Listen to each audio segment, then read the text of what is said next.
Sửa sấy bằng ôn anh này dân riệp plan là dân riệp chọn sạt bằng ôn chọn đó chọn chủ bơi ấy nữa cái riệp để plan cũng chẳng và này game đôi giờ đông là dân chọn thầy đi AK riệp được nét bàn tay là biệt cứ việc khó khăn này chắc là đông chọn chủ bơi này để trời cá phơi để rồi tàu hụt chẳng dân trời cá chọi tế cái kẹp cuối cứ viên là cá tem đỏ chúng tôi hay là transfer ยัง រៀប7 10 bay ក៏បាន6 8 bay ក៏បានបាទអានេះយើងយក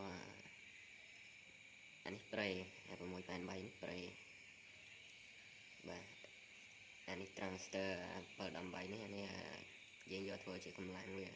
ជាប្រេនេះវាសម្រាប់សម្រួលភ្លើងឲ្យtransfer នេះអញ្ចឹងឆក់សាត់គឺវាត្រូវការកម្លាំងខ្លាំងហើយនឹងបងប្អូនមួយចំនួនគាត់យកមកគាត់ទិញមកប្រើហើយគាត់អត់ចេះរៀបអត់ចេះដាក់ណាបាទអានេះប្រេអញ្ចឹងដាក់ចាស្នុកមើលចាំបងប្អូននេះយល់ណាអានេះកង់ដងចេញឆក់អញ្ចឹងកង់ដងចេញឆក់នេះលួសដែលចេញមកជាប់កង់ដងឆក់នេះគឺយើងត្រូវទៅរុំបាទដុំ5 ampere មកឬក៏ធំជាង5 ampere បាទហើយនឹងលួសលេខ35កង់ដង4មីក្រូទៅ6មីក្រូទៅបាទហើយចំពោះ transfer កម្លាំងយើងយកមកធ្វើកម្លាំងនេះ7 10 នេះបើយើងយក6 8 8យកមកធ្វើកន្លែងកម្លាំងយើងយក7 10 ទៅប្រេបើយកនេះយកមកដាក់ខាងនេះបាទអញ្ចឹងចេញពីនេះទៅដុំភ្លើងបាទបងប្អូនជួយចូលមើលឲ្យស្ដាប់ឲ្យដល់ចប់បានដឹងបាទអញ្ចឹងលួស8ជុំកន្លះទៅ10ជុំនេះលួសធំជាប់ជើង A មកជើង A ច្រឡំជើង E បងប្អូនជើង E 7 10 8មកបាទលួសធំហ្នឹងលួសដែលយើងរុំចុងក្រោយគេណាលើគេបាទហើយខាងនេះមកជាប់ជើង E ដែរមកអញ្ចឹងបាទអញ្ចឹងអានេះ3ជុំកន្លះឬ4ជុំកន្លះក្រោមលួសអានេះលួសបន្តបឋមបាទលួសបន្តបឋមនេះគឺវារត់តាមនេះចូលជើង B ដាក់យើងត្រូវប្រើរេស្តង់ 2.2 គីឡូចាប់ជើង B ប្រេបាទហើយតាអានេះមកខាងទៀតបាទលួស3ជុំកន្លះឬ4ជុំកន្លះហ្នឹងយើងយកមកដាក់ខាងនេះរេស្តង់ 2.2 គីឡូដែរជើង B ដែរអញ្ចឹងជើង C យើងត្រូវតែប្រើរេស្តង់56 អូម56អូមជាប់ជើង B transfer 7 10 បាទជើង C ប្រេនេះយើងត្រូវតែដាក់រេស្តង់56អូមមកជាប់ជាមួយជើង B 7 10 មកបាទអញ្ចឹងខាងនេះបាទជើង C នេះក៏ដាក់រេស្តង់បាទជើង C ប្រេខាងនេះដាក់រេស្តង់56អូមដូចគ្នា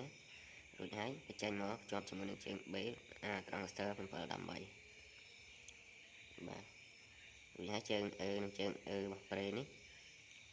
យើងភ្ជាប់គ្នាបាទយើងភ្ជាប់គ្នាមកយើងត្រូវតែមានរេស្តង់33គីឡូអូមបាទមកភ្ជាប់ជាមួយនឹងបាទរេស៊ីស្តង់650អូមនេះគឺយើងភ្ជាប់គ្នាជាមួយនឹងលួសគូចឹងបងប្អូនលួសដែល3ជុំកន្លះហើយនឹងក្បាលដែលយើងគូចាលួសធំជាងគេនេះភ្ជាប់គ្នាមករេស៊ីស្តង់650អូមហ្នឹងបងប្អូនមកចង់ខ្លាំងបាទដាក់470អូមក៏បានដែរបាទរួចហើយរេស្តង់ពីជើង E របស់ប្រេ ពីជើង A របស់ play 33 kilo ohm ភ្ជាប់ជាមួយនឹងបាទ resistance បាទ resistance ដែលយើងភ្ជាប់មកលួសគួច3ជុំកន្លះហើយលួសគួច8ជុំកន្លះនេះយើងភ្ជាប់គ្នាតែយើងត្រូវតែយកមកភ្ជាប់ជាមួយអាខាងលួសដែលរុំតិចនេះបាទអញ្ចឹងអានេះហើយនេះវាដូចគ្នាកុំឲ្យតែយកមកភ្ជាប់ខាងនេះបាទអញ្ចឹងបើសិនជាយើងយកភ្ជាប់ខាងនេះគឺអត់កើតទេគឺវាធ្វើការអត់ល្អបាទចំពោះយើងរៀប7ដើម្បី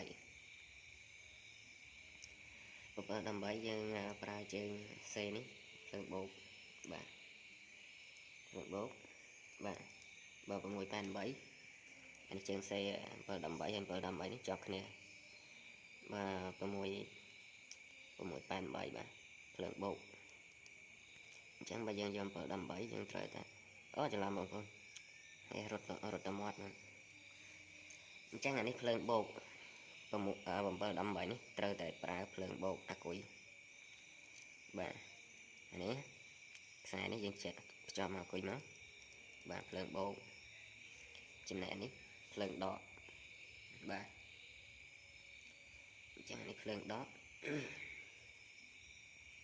អានេះភ្លើងបូកអញ្ចឹងបាទ688យើងយកខាងនេះបូកខាងនេះដកវិញបាទអញ្ចឹងtransistor 788នេះយើងរៀបដាក់ប្រេងចឹងយើងត្រូវតែដាក់ភ្លើងបូកចូលមកចំពោះកង់ដងយើងដាក់4មីក្រូអីទៅ6មីក្រូអីទៅបាទហើយនេះដុំដែលខ្ញុំរុំថ្ងៃមុនដុំមួយយើងយកមកព្រីបឲ្យបងប្អូនមើលទេយើងគ្រាន់តែធ្វើវីដេអូទេយើងមិនទាន់រកដុំ5អាំពែបានទេអញ្ចឹងដុំផ្លែលពៅលើកមុនយើងទៅធ្វើđểឆក់ត្រីយើងគ្រាន់តែបានរូបមិនទាន់បានរុំទេបាទអញ្ចឹងអានេះជើង C នេះអានេះខ្ញុំប្រើ520បាទជើង C 520នេះជាប់គ្នាទាំងអស់មកបាទហើយនេះខ្សែយើងជាប់ពីជើង C មកគឺភ្លើងបូកបាទចំពោះបាទរុំដុំភ្លើងបងប្អូនត្រូវតែរកដុំភ្លើង5អាំពែមូលហេតុអីបានខ្ញុំទាមទារឲ្យបងប្អូនរៀបដុំភ្លើង5អាំពែនេះខ្ញុំអត់និយាយទៅលើជាងទេខ្ញុំនិយាយទៅលើបងប្អូនដែលកំងជាងធ្វើណាបងប្អូនត្រូវតែកំងដុំ5អាំពែមូលហេតុដែលកំងដុំ5អាំពែគឺ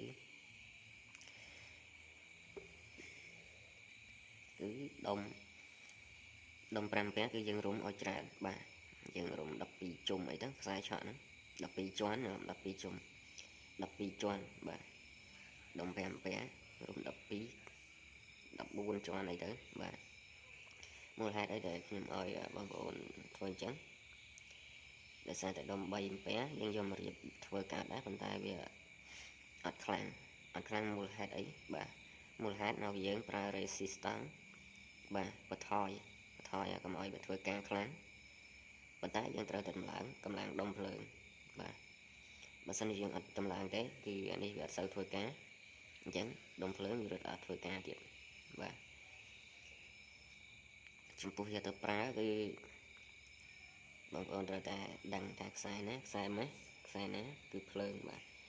ខ្សែដែលយើងមិនទាន់ដាក់កង់ដងគឺវាមានភ្លើងទាំងពីរប៉ុន្តែចំពោះដែលយើងដាក់កង់ដងហើយគឺវាមានភ្លើងតែម្ខាងទេចំពោះបងប្អូនចង់ដឹងបងប្អូនអាចយកប៊ិចភ្លើងមកពេលដែលបងប្អូនគៀបឲ្យយកប៊ិចភ្លើងមកប៉ះជាមួយនឹងខ្សែចេញសងខាងតែខាងណាមានភ្លើងបាទបើសិនជាខាងណាមានភ្លើងខាងនឹងហើយដែលគេភ្ជាប់ជាមួយនឹងលួសបាទខាងមានភ្លើងគេភ្ជាប់ជាមួយនឹងលួសបាទឧទាហរណ៍ខាងនេះវាមានភ្លើងបាទនេះឧទាហរណ៍ណាអញ្ចឹងវាមានភ្លើងខាងនេះវាអត់ខាងនេះអត់អញ្ចឹងយើងយកមកភ្ជាប់ជាមួយនឹងម៉ាស់ដីបាទអញ្ចឹងម៉ាស់ដីគឺយើងមិនត្រូវយកខាងមានភ្លើងយកទៅភ្ជាប់ម៉ាស់ទេបាទ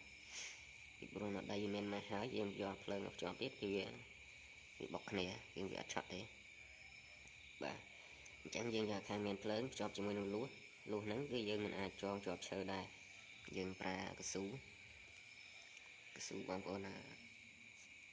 និយាយយើងចងកស៊ូហើយយើងពួកលួសជាមួយនឹងកស៊ូហ្នឹងកុំឲ្យប៉ះឈើបាទតែកាលណាវាប៉ះឈើក៏វាឆ្លងដែរឆ្លងចូលនឹងតាមឈើហ្នឹងណាអញ្ចឹងបើយើងធ្វើដុំឆក់សัตว์គឺដុំចាប់ពី5ពាឡើងហើយចំពោះ transistor បងប្អូនប្រើ10គ្រាប់ឡើងទៅបាទ520ប្រើដល់10គ្រាប់បានហើយមក718ដល់20គ្រាប់520នេះយកល្អទៀតណាបាទ718ខ្ញុំមិនដែលដឹងទេ718វាខ្សោយវាអត់គ្រប់វត្តដោយ520ល្អបាទអញ្ចឹងយើងយកថ្មមកតេស្តឲ្យបងប្អូនមើលបាទអញ្ចឹងយើងចាំឲ្យវាដំណើរការយើងនាំភ្លើងបូកនេះមកបាទ direct មករហូតមកគឺយើងចាប់ទៅវាដំណើរការតែម្ដងបាទអញ្ចឹងកន្លែងនេះបាទដែលឆក់ត្រីគឺគេធ្វើកងតាក់បាទគេភ្ជាប់បាទឆក់ត្រីគេធ្វើកងតាក់បាទអញ្ចឹងគេចុចទៅវាដំណើរការអញ្ចឹងចំពោះឆក់សัตว์នេះគឺយើងមិនបាច់ចុចទេគឺយើងធ្វើការគៀបកញ្ចាប់គឺដំណើរការតែម្ដងបាទអញ្ចឹងហើយបានយើងទាមទារឲ្យប្រើដង្ហាល់ដើម្បីបញ្ចុះកម្ដៅបាទចំពោះយើងធ្វើបែបនេះគឺវាអត់សូវធ្វើការប៉ុន្តែយើងត្រូវតម្លើងដុំភ្លើងឲ្យវាចេញភ្លើងខ្លាំងឲ្យភ្លើងវានៅកន្លែងនេះខ្លាំងអញ្ចឹងយើងរុំកន្លែងនេះច្រើនទៅមិនថាយើងទម្លាក់កម្លាំងវាមិនសូវឲ្យធ្វើការហើយយើងប្រើដុំភ្លើងកាន់តែទូទៀតគឺវាកាន់តែខ្សោយភ្លើងទៀតបាទ